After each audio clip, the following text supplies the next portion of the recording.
Today I'm going to show you how to pull the strut mounts out of a Mark 1 Rabbit.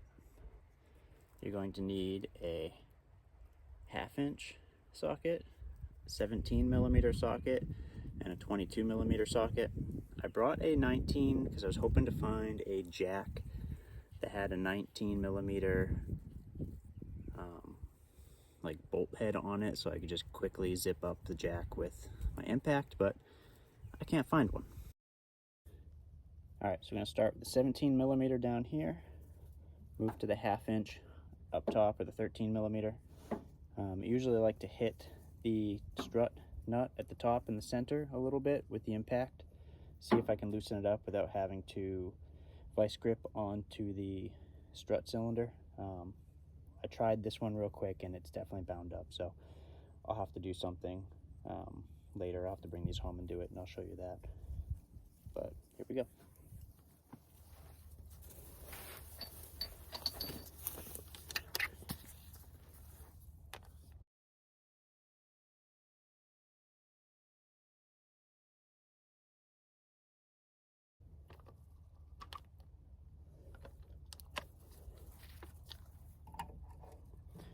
Always put the impact on the nut side so you're not rotating the bolt because of the accentuating bolt.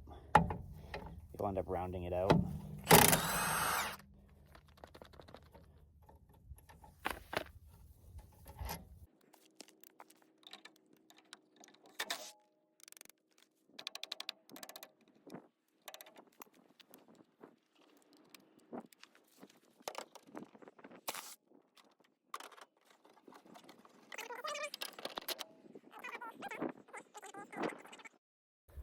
I also decided to pull these flaps. I don't know if you can see it there. You can kind of see the rabbit silhouette.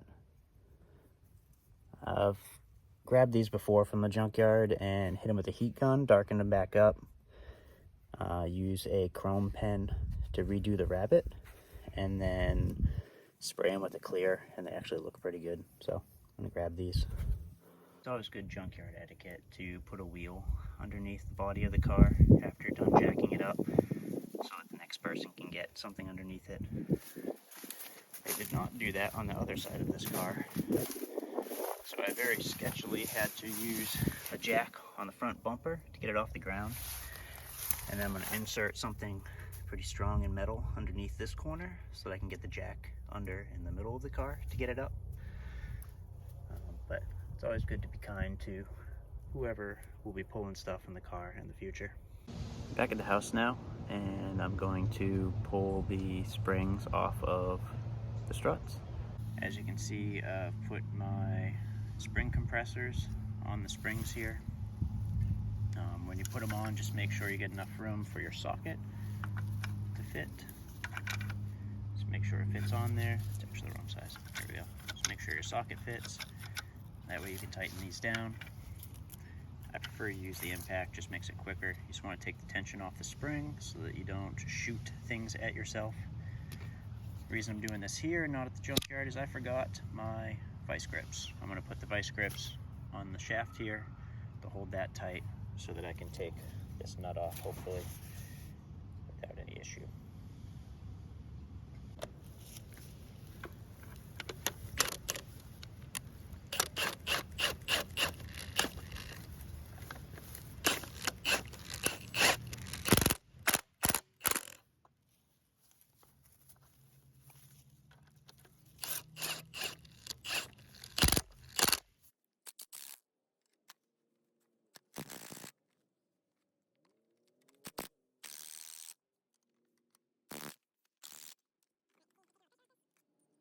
See it, now you can see it.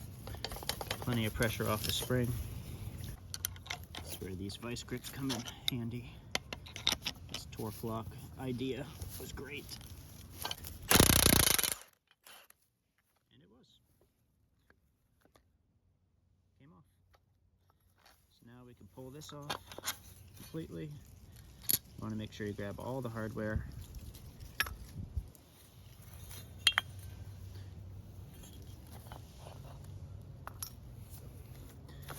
And then you can slowly release the spring tensioners because there's nothing really for them to tension on anymore.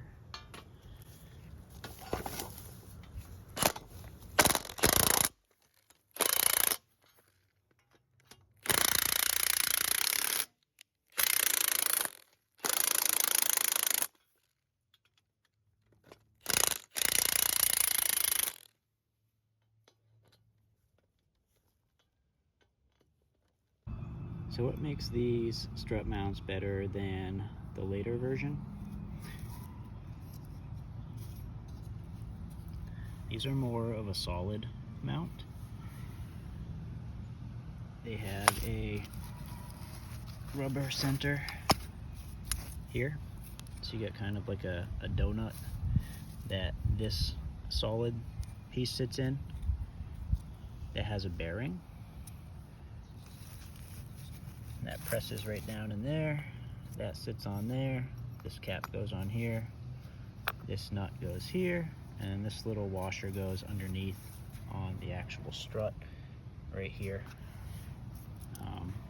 Much better design, very solid, not just a huge chunk of rubber that can go loose.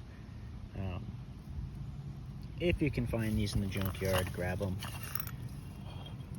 throw them up on eBay, do whatever you gotta do. If you don't have a use for them, somebody out there is looking for these. If there are parts or things you want taken off of cars, or things you want to know how to take off of cars, just hit me up with a comment and I will try to find you the part. Thanks for watching. See you again.